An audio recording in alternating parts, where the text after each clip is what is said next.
In this video, I'll be sharing some first impressions on the RetroSupply ColorLab brushes for Procreate.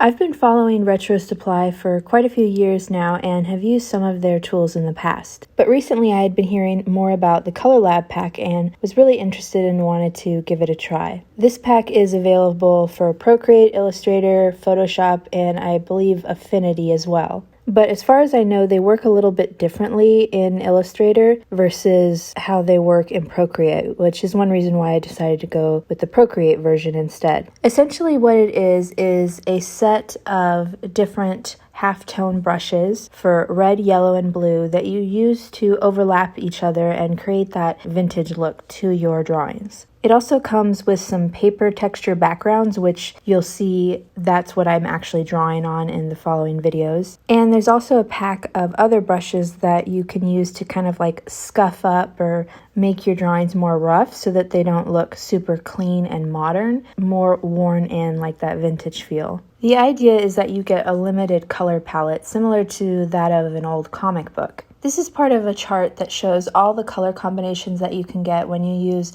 different levels of the yellow, red, and blue together. I'm by no means an expert with these tools. This is simply my first impression and my first few drawings with it. Okay, so to start, I use one layer to create the pencil sketch with. I like to do this in a bright color like this shade of blue. Then I create another layer to do the outline. I use the Ramen brush pen in black, which is included in the pack. Now the way that this works is that you have 3 different layers for each of the colors. One for red, one for yellow, and one for blue. Each one of them is set to multiply, and that's how you get this effect. But as long as you use one of their paper textures, you don't actually have to set any of this up. It's already embedded within the layers of the file. To give it that off registration look, I took the red layer and moved it up a little bit so that it wasn't perfectly in line but off on the outline a little bit. And then I used some of the texture brushes to add rough textures to the red layer so that it wouldn't look too perfect. I did the same with the yellow and blue layer as well.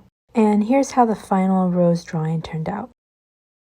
This is a lettering piece that I did with some free brushes from RetroSupply. I'll leave a link down below in case you want to get the same brushes and try it out. I used the halftone brush in different colors to get this effect and use some of the texture brushes too. This is another quick sketch I did with the ColorLab brushes. I wanted to keep it monochromatic and just blue, so I used the blue brush for the entire ampersand and then experimented with adding a red brush on top to create a darker blue outline on the bottom. And I also used some of the texture brushes just so that it wouldn't look too perfect and it would look more worn and vintage-like. So those were a few experiments in drawing with the RetroSupply ColorLab pack for Procreate. I'll definitely be experimenting more with these and hopefully become better at using them and getting the color combinations that I intend to. But I'd love to know your thoughts on this Procreate brush pack, or maybe you have experience with using RetroSupply brushes. Leave a comment below and let me know more about your experience and any tips or recommendations. And don't forget to like and subscribe for more.